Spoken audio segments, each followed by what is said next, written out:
Hello everyone. We're going to make a heart Suncatcher today. So I found this. It came in a set of three, I think it was three hearts, three moons, and three hoops with three mini ones as well. I found those on Amazon, and I will post the link to that down below. And today we're going to make it into a Suncatcher. So I'm taking my 24 gauge silver wire and I am just measuring out about 3 feet or 1 yard, which I think is 90 centimeters. Forgive me if I'm wrong, but I think they're 30 centimeters in a foot or close to that. So anyways, it's approximately.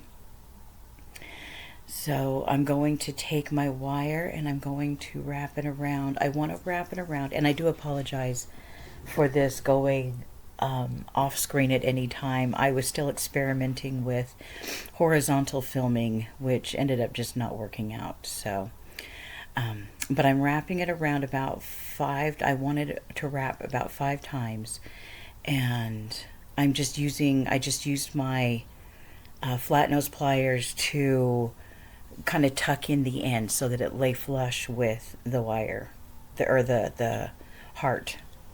So just continuing to wrap around, and then I've got yellow beads, I've got clear beads, and I've got pink beads, and we're going to do a system of them, a pattern with them, and in between each bead that I put on, I wrap the wire around twice and then move on to the next bead. So first I did a clear one, now I'm doing a yellow one, and that's wrapping once and then twice, and then I'm going to do another clear one. I didn't have as many pink beads as I did the other two, so I needed to use the pink beads a little more sparingly. So now we're going to wrap first once all the way around, and then twice, and next we'll do a pink bead, and I'm going to continue that pattern throughout the entire thing. I had to move my ruler, it was getting in the way, really annoying. So that pattern is a clear bead, a yellow bead, a clear bead, a pink bead.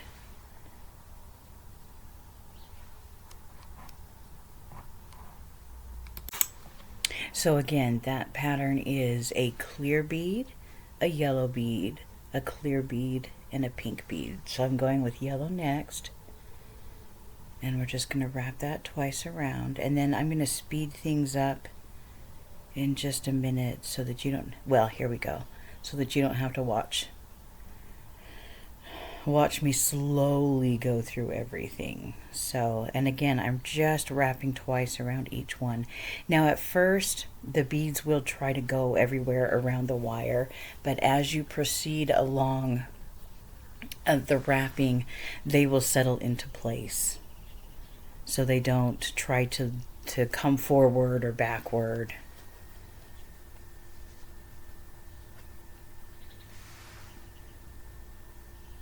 Now I'm also kind of gauging where or how many pink beads I have left, because I really do want to use them up. So the nice thing about doing wire wrapping for Suncatchers is you can take and utilize, so here, before I finish that, here I've wrapped it twice, and now I'm going to go around a couple more times, and then we're going to finish off that wire, and I'm going to use that wire a little later on, so it's not going to be wasted. But then I squeeze down the wire, try to make it flush against the heart hoop, and then we're going to measure out about another 3 feet, and this time I just eyeball it.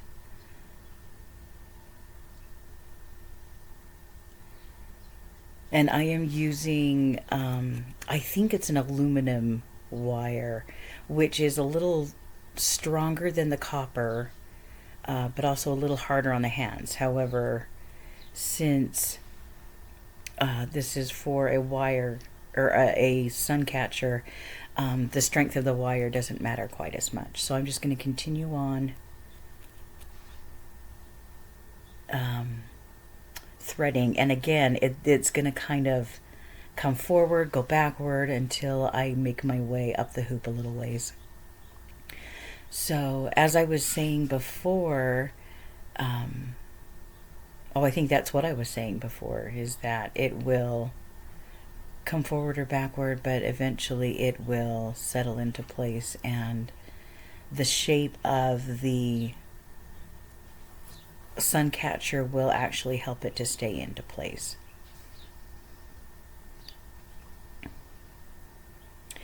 Now I'm going to not just wrap this,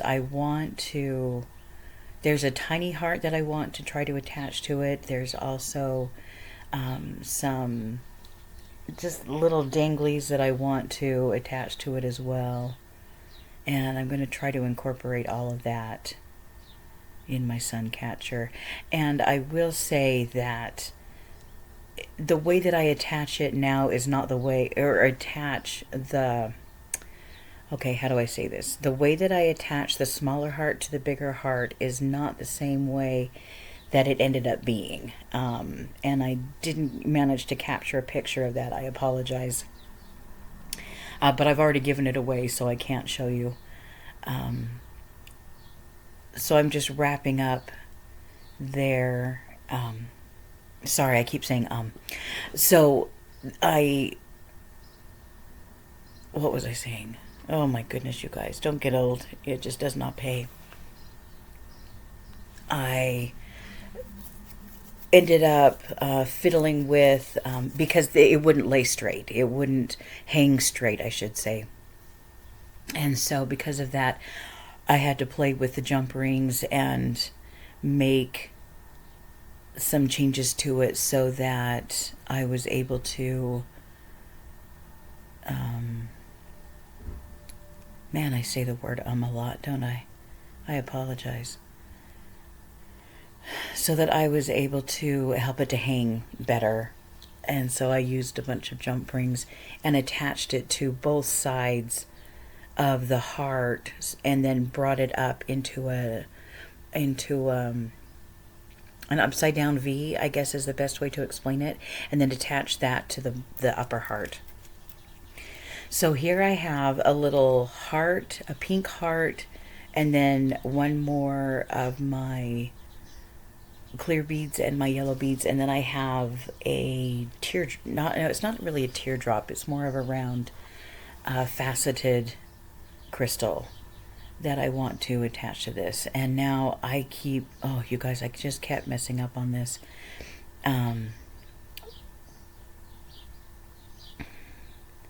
So I'm just winding the wire around. This is one of my throwaway pieces of wire that I wanted to reuse, and I am getting it ready to thread the beads on there. So, and I put little spacer beads in between them as well. Little silver spacer beads, they're kind of hard to see.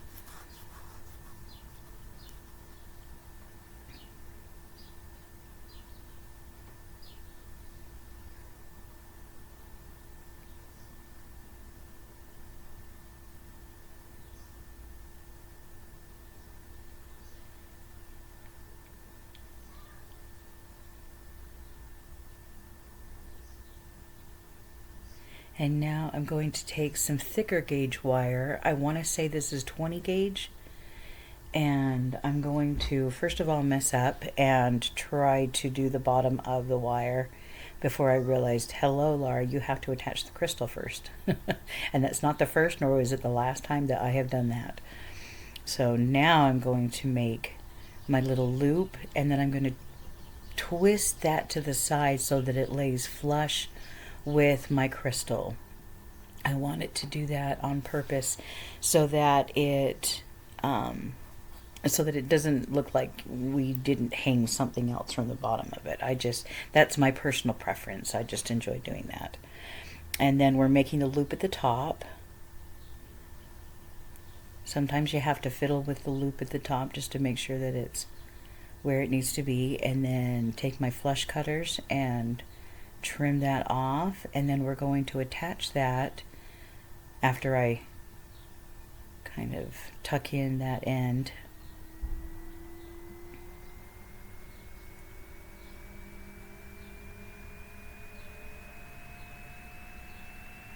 Now we're going to attach it to the wire that I have the rest of the dingles on. So I let it sit as I twist around, but then I'm going to pull the crystal through and let it sit in that hoop area.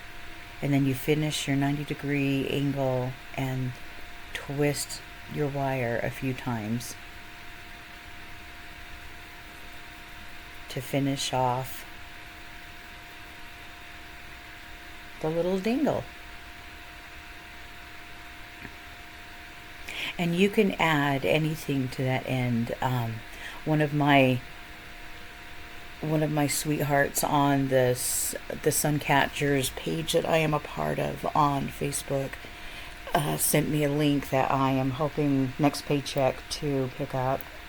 Has little silver charms and connectors like fairies and butterflies and dragonflies and all sorts of fun things like that. So I'm excited to pick that up and give those a try. So I've got that ready. Now I really wish that I had just used a jump ring. It would have been so much easier, but I didn't think of it at the time when because I had these split rings ready. And there are some people that make these look so easy to use, and when you're just doing simple, like small wire, they are really easy to use.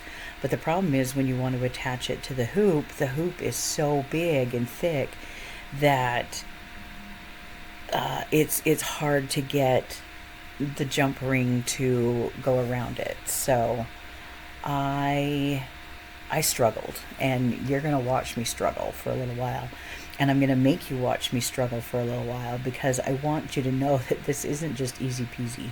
Now this has been sped up to 2 times the speed that I was actually going, so you know that it was happening even longer than it took me to show you on here.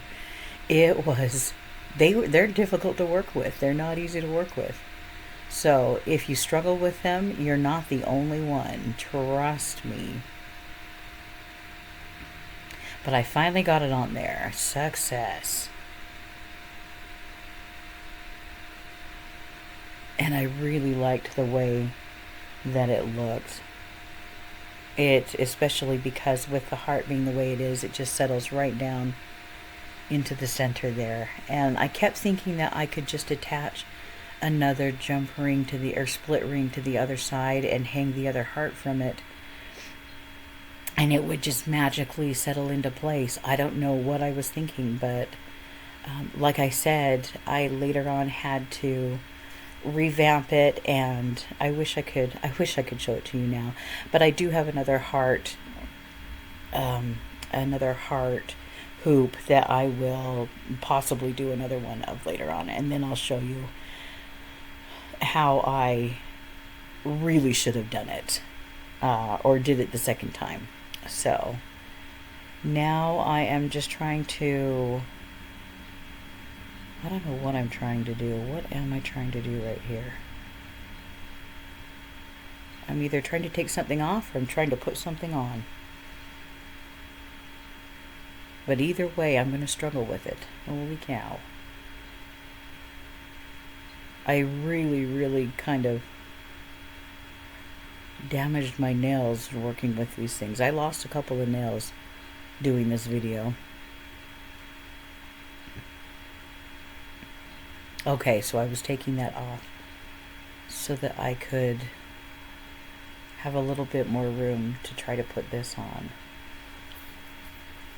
I wanted it to dangle down a little bit further, so I wanted to attach another jump ring to it.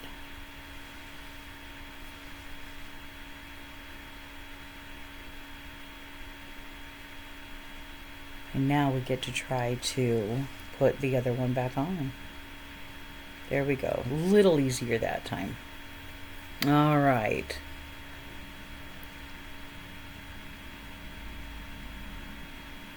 So now we're going to attach yet another split ring or jump ring to the top, and that's the one I believe we are going to try to attach to the little heart.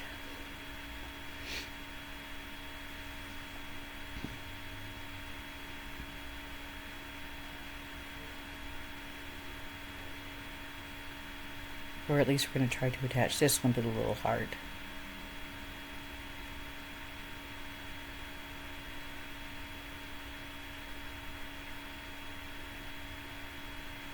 I think we're going to try, okay, so I don't know why I keep saying we.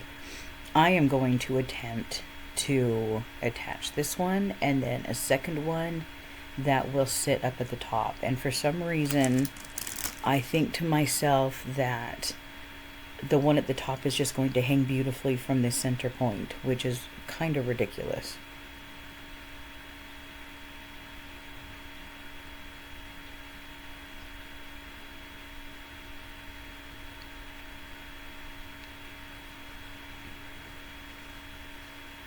But again, I was learning.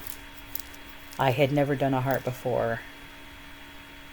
And so I was learning. And so I did the same thing up top that I did with the heart down below. And I ended up attaching jump rings on both sides of the heart and then bringing it up into an upside down V.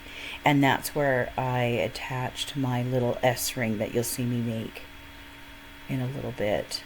So now here I am putting together, I'm using again some of the leftover wire, and I am putting together another oh gosh, crystal, another faceted crystal that I want to hang with a spacer bead. Well, I tried the spacer bead and then decided it was too long, so I took it off.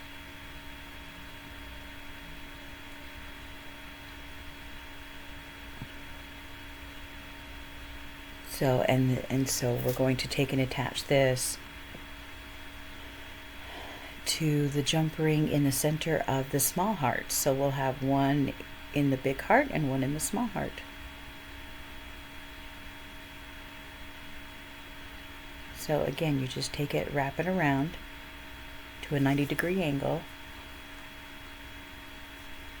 and then I just go ahead and attach the jump ring to it so that I didn't have to try to open it up. Is that sad? That might be kind of sad. But I was getting really tired of those jump rings. So just wrap it around a few times. Trim off the excess. If your pliers or your trimmer will work, right? I'm just tucking in the end. Sorry you can't see it right there. And there's my little heart. Okay, this is where I take my 16 gauge wire and I want to cut a flush end. Then I take and wrap it around the smaller one and then the biggest one, and I do it in opposite directions. Sorry, I should have slowed that down so that you could see it, but I do make them in other videos, and so just be patient and you'll undoubtedly see me come up with those again. They are my favorite way of attaching or of adding a little hook. So now I just need to attach these two split rings together and we are done. I hope you enjoyed this video. I hope you have a great day and make it a great week. And we will see you next week, I believe, with another wire tree. So love you, everyone. Bye-bye.